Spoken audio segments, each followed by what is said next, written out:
Hi, everyone. Thank you so much for tuning in. This is week 2 of our virtual bar experience brought to you by St Elder Artisanal Liqueurs alongside Rhode Island Monthly.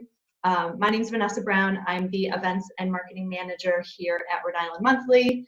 So basically how the show is going to work is we want you guys to use the chat function to either talk amongst yourselves, or you guys can ask questions to either the host or our featured bartender. Feel free to use the Q&A as well. The host, Jamie, will be checking those. So a little bit I want to tell you about our sponsor. So MS Walker is a 5th generation family owned local wine and spirits distributor right here in Rhode Island. So of course, one of their lines in their portfolio is St Elder Artisanal Liqueurs.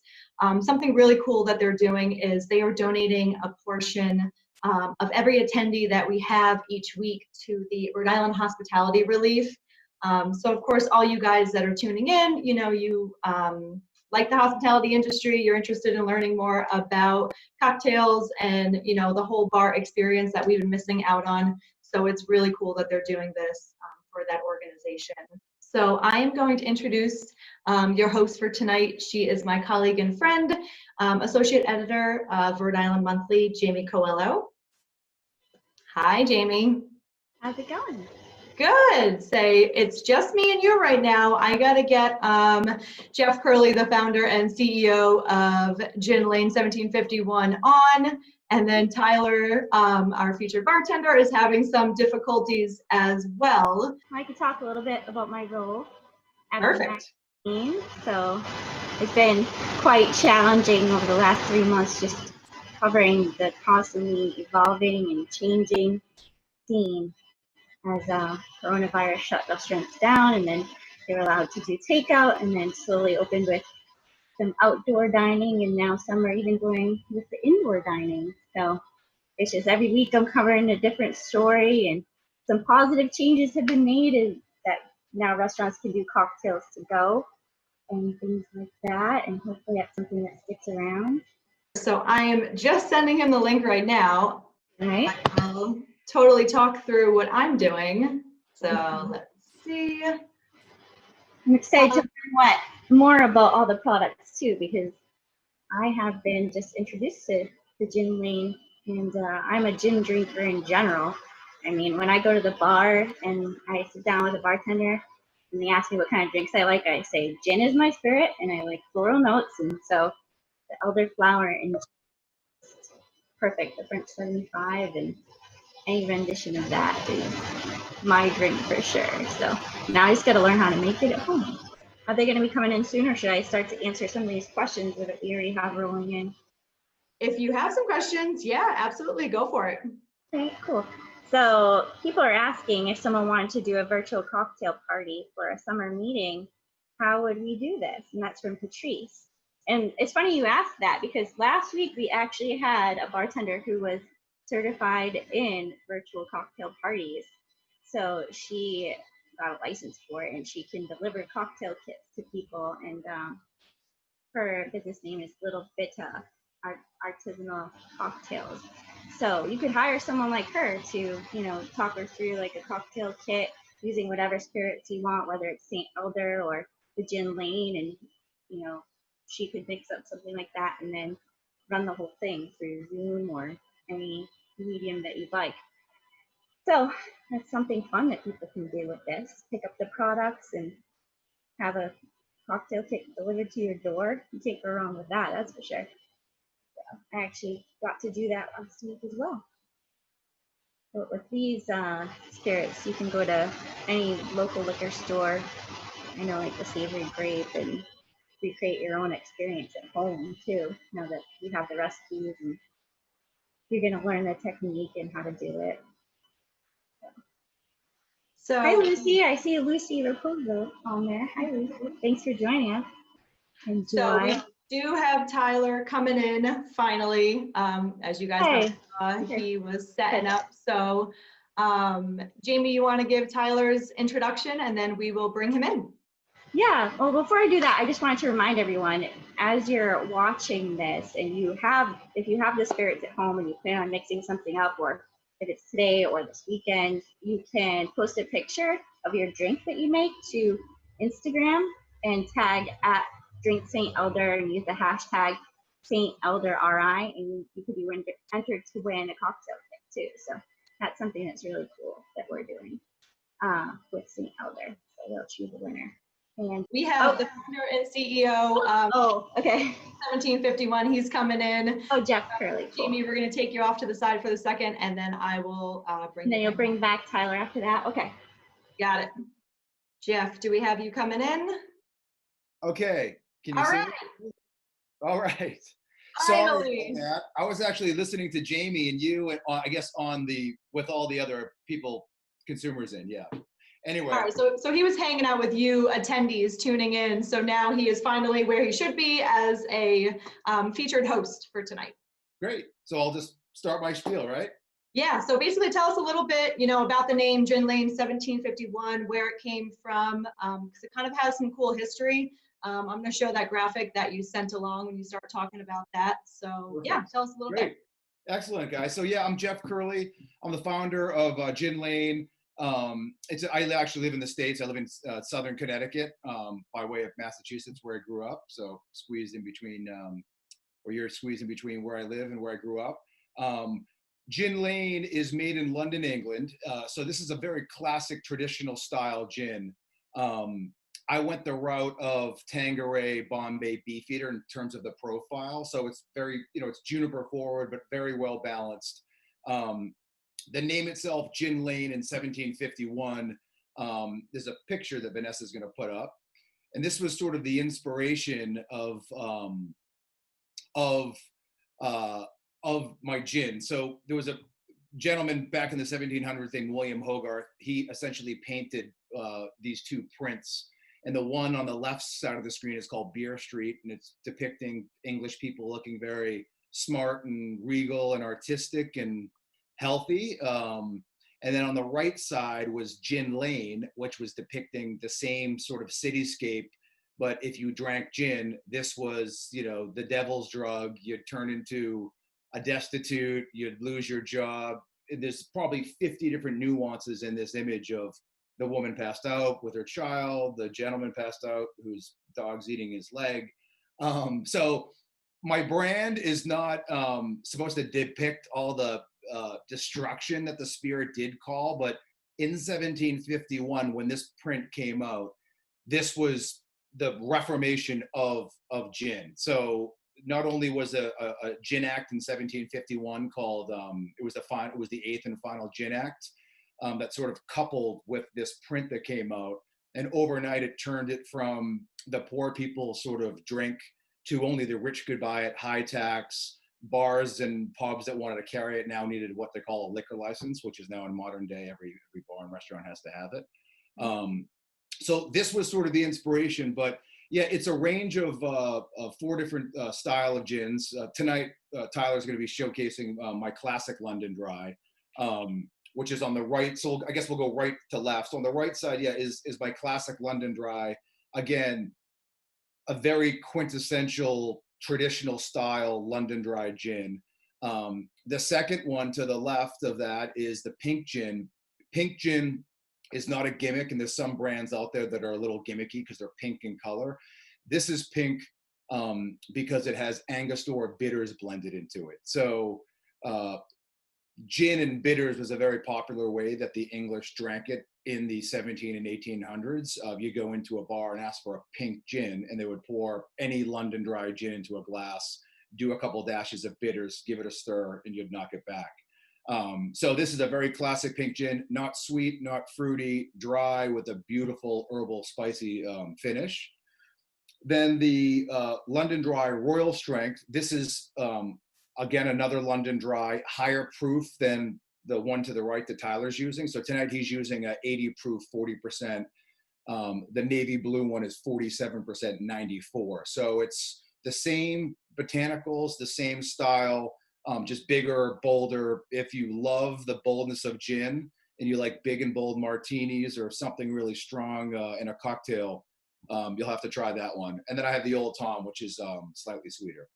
So I mean, to chime in as, you know, someone who I've actually tried the Victoria Pink Gin, I mean, basically it's kind of interesting to see if people are tuning in, if you're a gin drinker, if you're not, if you're kind of looking to convert, and we're here to convert you. It's so different than, you know, what most people think gin is and what you can do with it. So that's why I think these two cocktails tonight are going to show you how, you know, universal it is. And, you know, it's not drinking pine trees like it used to be, in a sense.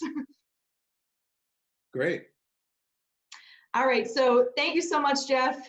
Finally, we got you tuned in. I'm going to pass it over to our host, Jamie, and Tyler for some cocktails. Great. Thank you. We're going to bring Jamie back in, as well as your featured bartender tonight. So Tyler Bernadyn is a bartender down in Newport, and he works at Caleb and Broad and the Midtown Oyster Bar. And I noticed the scene is already heating up down there, and restaurants are open for both outdoor dining and indoor dining, and you can even sit at the bar now with social distancing in place. So, and Tyler's also a licensed realtor too, which I didn't know before. Tyler's going to take us through a couple of drinks. One's a really simple one that we can make at home, and then the other one is his riff on it, so it's a little bit more elevated. So Tyler, can you just tell us a little bit about the drinks first, and then we'll get into making them in a minute or two? Yeah, absolutely. First off, thank you to Rhode Island Monthly. Thank you to St. Elders and Jin Ling for putting this on. Vanessa, yourself, Joy from MS Walker. I really appreciate the hospitality. It's good to be back behind the bar here in Newport. Like Jamie said, I'm a bartender at Midtown Oyster Bar, which is located right downtown at 345 Thames Street. I also bartend uptown at a place called Caleb and Broad, which is relatively young, comparatively speaking, than the rest of the restaurants and establishments in town.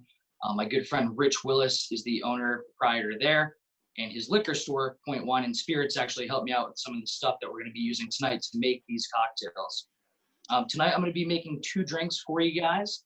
One of them is a kind of a riff on a French 75, which is a classic gin cocktail with gin, lemon juice, simple syrup, prosecco, and in this case, we're also going to add a little bit of St. Elder's, which is a natural elderflower liqueur, courtesy of MS Walker. The second drink's not too far behind that. It's kind of a riff on, or it's my riff, I call it the South County, on what's called the Southside Cocktail. Also gin base, so we're going to be using the Jin Ling 1751 London Dry Gin. Jeff, thanks for the descriptors and the little information on that specific product. That, instead of lemon juice, is going to use lime juice.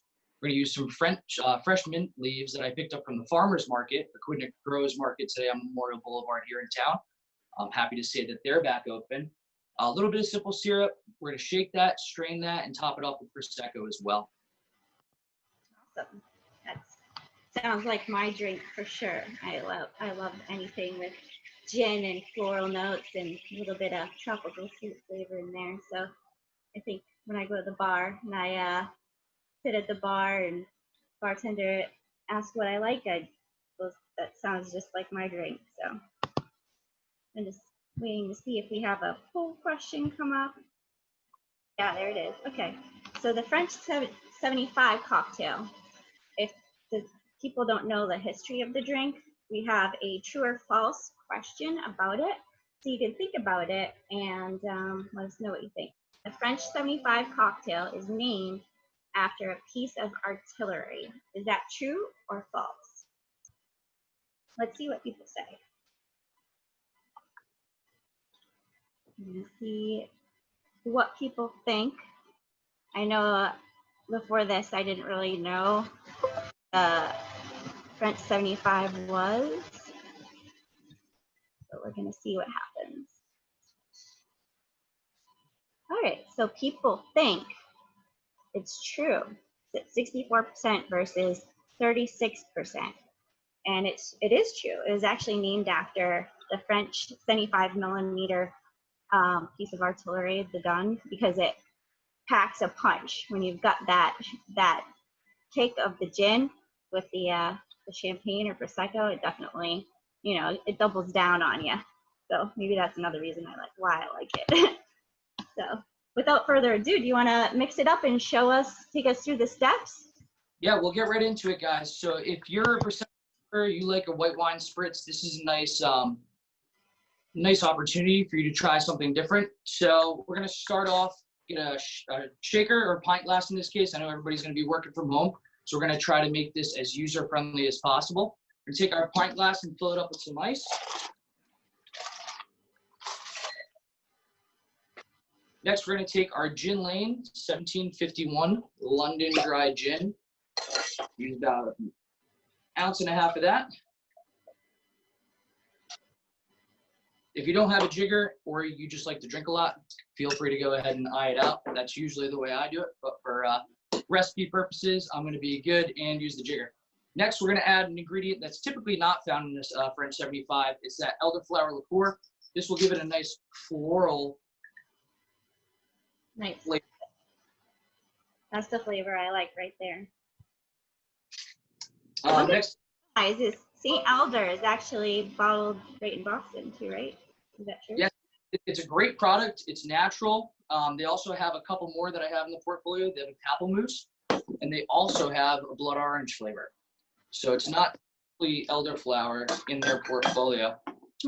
We have our 2 base spirits in our shaker here. Next up, guys, we're going to go get some produce. I cut lemon beforehand. If you don't have a juicer, you can use hand, but I happen to have one of these available. So we're going to add a little bit of lemon juice here. Go right into the cocktail with that. Simple syrup.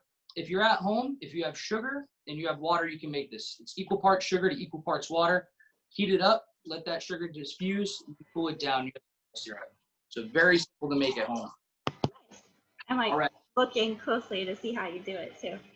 So everything's in. Gin typically is a spirit that's stirred. For the 2 cocktails that we're going to be. So you don't you can stir it. You don't even need to really shake it up. So typically for martinis, the classic gin martini calls for the spirit to be stirred.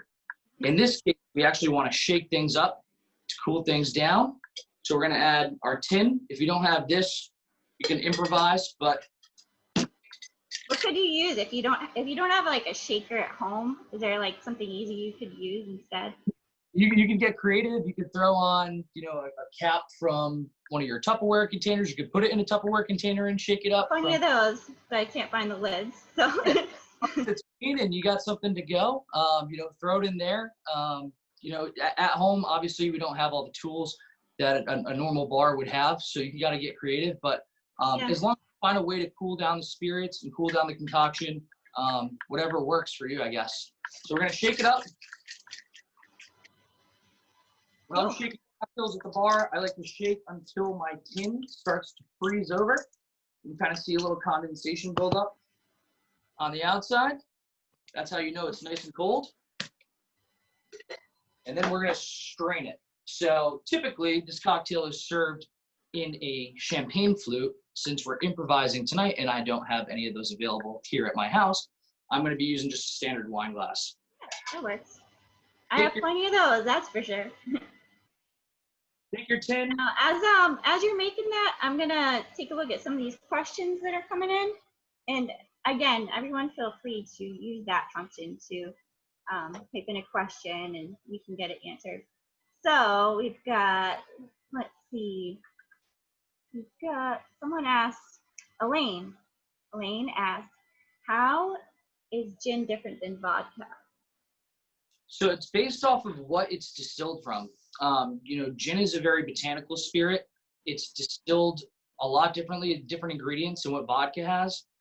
Gin has a more potent, I guess you could say potent flavor. It's more of a distinct flavor and smell than vodka. If you ever open up a bottle of vodka, stick your nose to it, you don't get too much. You get a lot of alcohol, but other than too much. If you open a bottle of gin, you find a lot of pine, a lot of juniper. A lot of botanicals. Right? Yeah, depending on what kind of botanicals, depending on what kind of herbs and spices are put into the recipe. It's also a different kind of drink. Gin bases well with certain mixers, and vodka does the same. So different spirits, they're distilled differently, and they have different ingredients. Those are the 2 differences between the 2 spirits. Cool. Yeah, and I mean it's using that St. Elder Elderflower. That can pretty much make any good cocktail. If you just have gin and you have elderflower and ice, I mean, that'd be fine too. You know, you don't have to get too fancy. So, yeah, is that drink ready? Let's take a look. Where you Not yet. So Okay. we have our base spirits. We strained it into our wine glass here. What we're going to do to finish this drink off, to complete the classic French 75, is we're going to add a little bit of prosecco.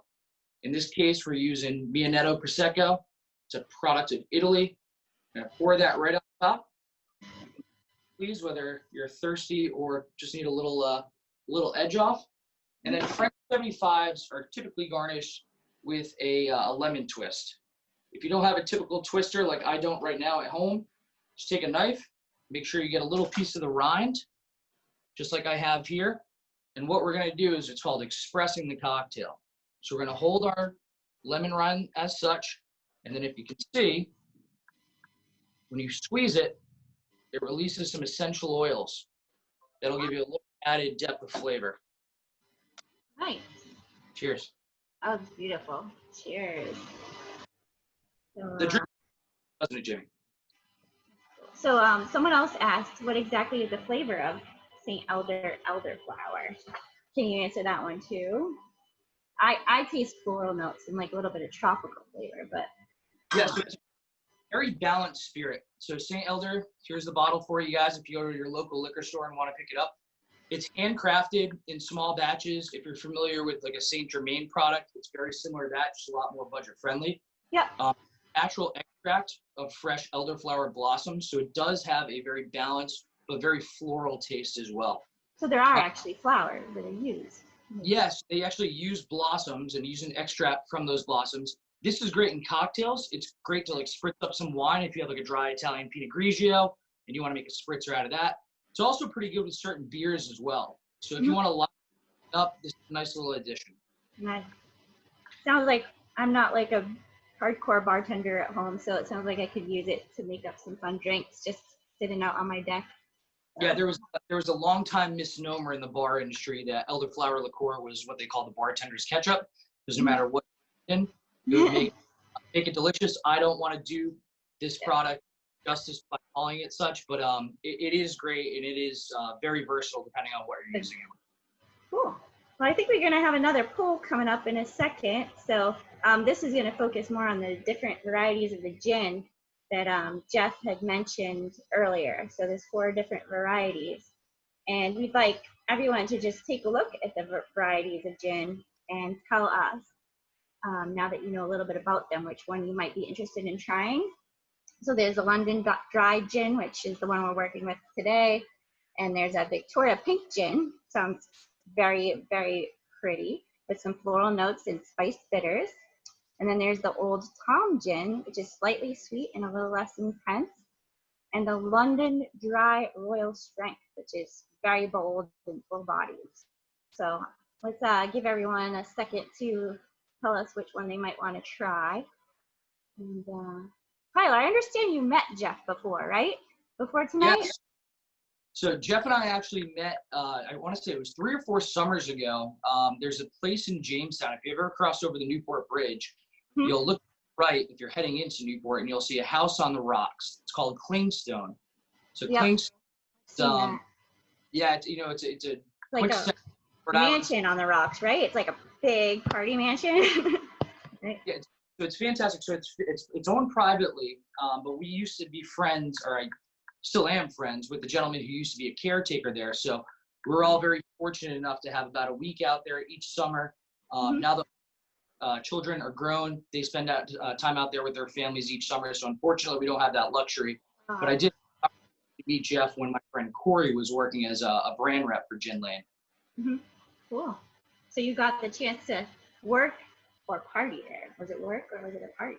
Or was it but I can let the viewer kind of interpret what we're Well, I wish I had been invited too. So maybe we need a new in. Yeah, so we've got the poll answers here. And it looks like 50% of people would like to try the Victoria Pink Gin. So I haven't actually tried a pink gin before, so I'm gonna have to pick that one up too. So, but also the bold one was very popular as well. Oh, you have it. Oh, look at that. That is a nice color. I like I that. actually have it on my home bar. It's small batch. They call it Victoria Pink Gin. If you're going, you're looking. That's the label you're looking for. Cool. Like Jeff said, it's pink because of a little bit of Angostura bitters. Mhm. That's to the gin. It's very balanced. It's very well made. Obviously small batch, so a lot of TLC goes into the production of this. You get a bold predominance of juniper berries with a little bit of licorice on the back end, but a fantastic product owned by a fan. Cool. Well, do you want to take us through the elevated version? It's your recipe, right? The next one using the different. Yes. So this is what's called a Southside Cocktail. So a Southside Cocktail is basically French mint, fresh lime juice, a little bit of simple gin. You shake it, you strain it. In this case, we're going to add a little bit of the elderflower liqueur, and we're also going to top that off with prosecco because I'm in a spritzy mood this evening. So am I. So am I. we'll get right into it. I'm actually going to combine everything again in a Okay. simple glass. I'm sure these are readily available for anybody that's trying to make these drinks at home. What we're going to do is we're going to add some fresh mint.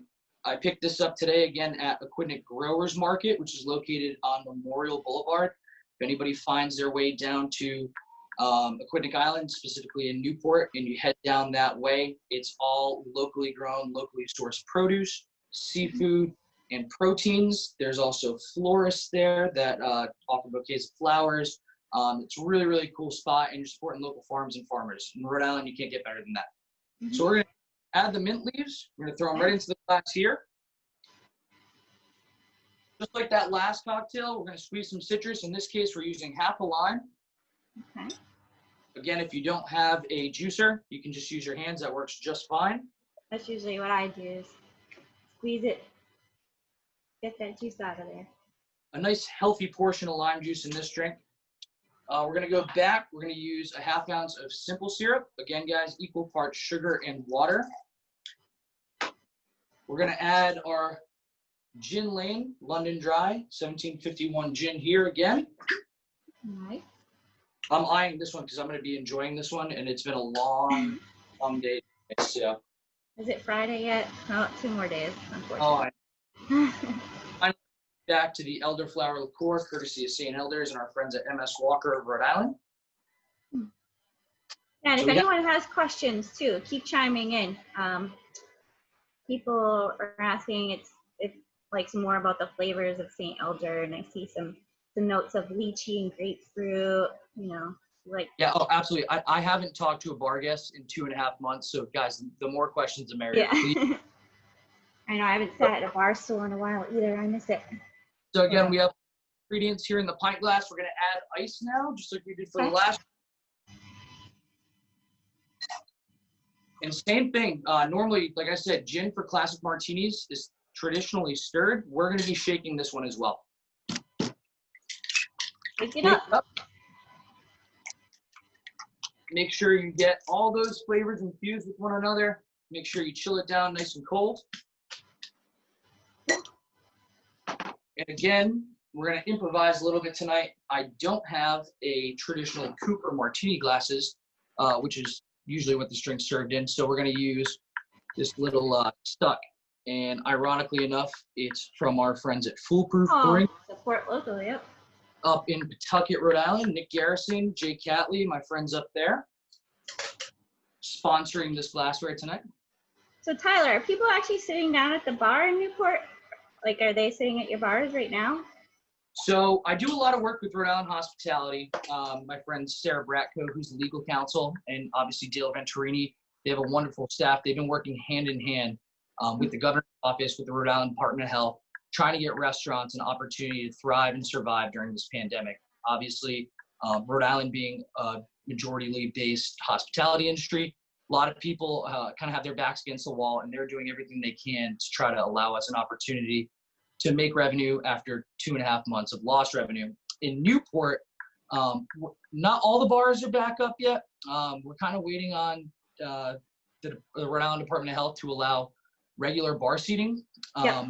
What we do have now is if you are a bar that's allowing people to sit there, they're allowing it in dining purposes. It's not supposed to be a working bar unless you have some sort of plexiglass or partition in between the bartender and the guest.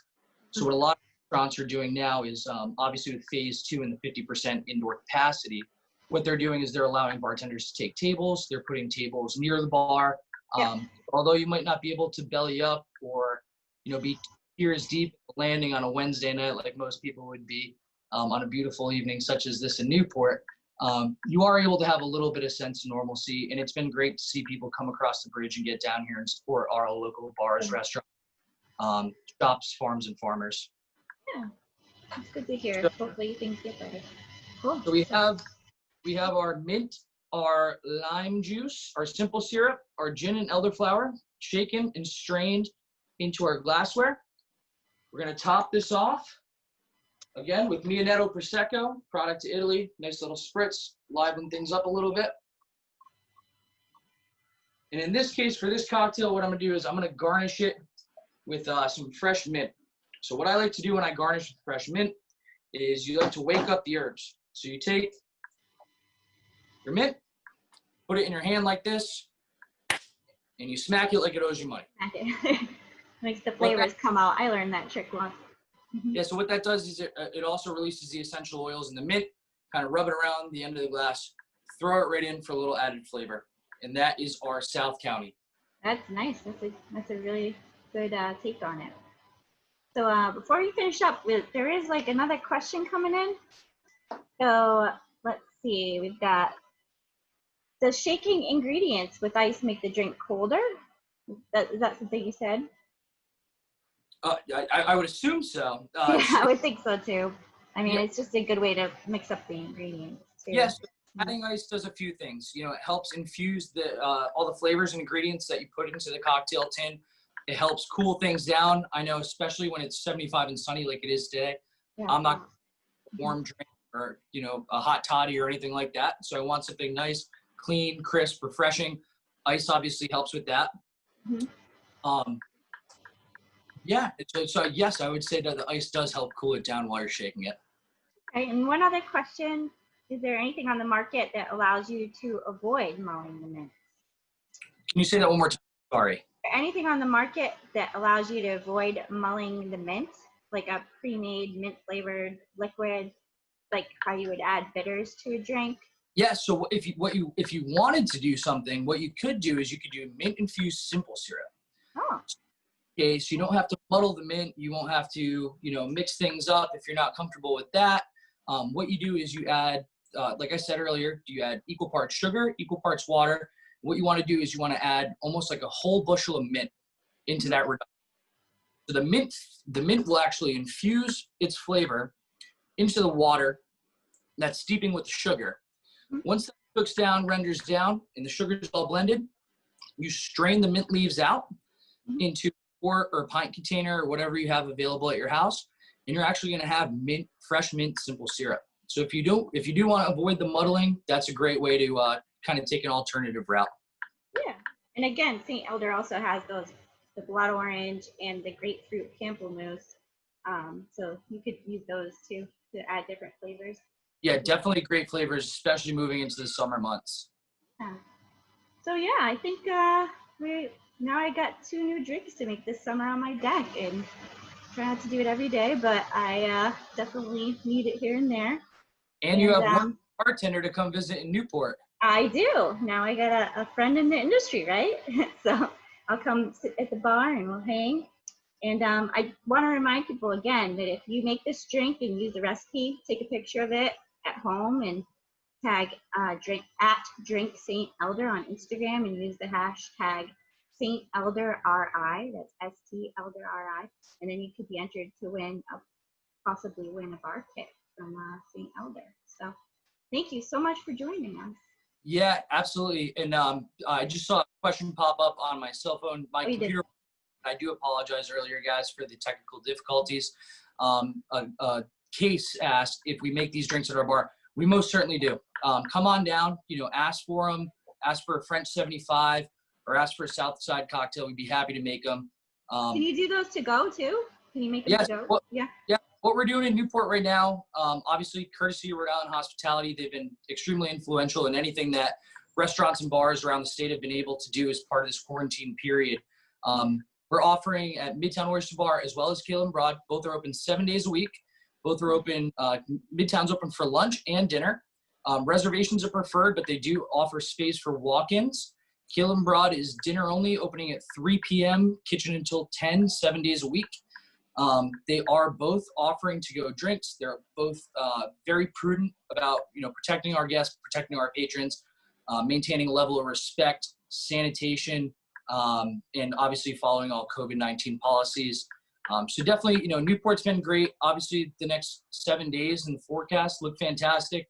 Yeah, So if you're in Rhode Island, if you're not in Rhode Island, come down. We miss you. We look forward to seeing you. For those of you who have come out and supported our bars and restaurants, gotten to-go food, we can't thank you enough.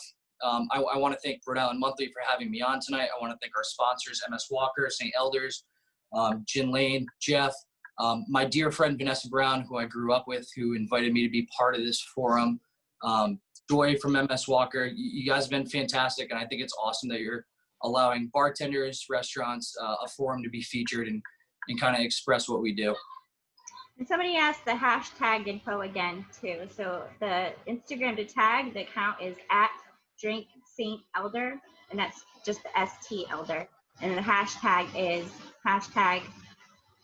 #St Elder RI. Yeah, oh there they are, right on the screen, so you can jot that down. But yeah, you might win a bar kit. So thanks for doing that for us. And also the Rhode Island Hospitality Association's Employee Relief Fund is going to get donations from these events we're putting on this series. And St. Elder will be donating for every attendee for our series up to $5,000 to our friends in the hospitality industry. So thank you so much for doing that. A lot of people have been out of work and just getting back into it. It's a really big deal to do that for them. Thank you to both of you guys. Thank you so much, Jamie. Thank you, Tyler. Awesome to see you like this. Thank you so much for sharing those two recipes. Tune in next week, guys. Of course, Wednesday night, 7 o'clock. We'll have new bartender, new recipes. So thank you again, St. Elder and Rhode Island Monthly, and enjoy the rest of your night. Thanks. Bye, guys. All right, see you later.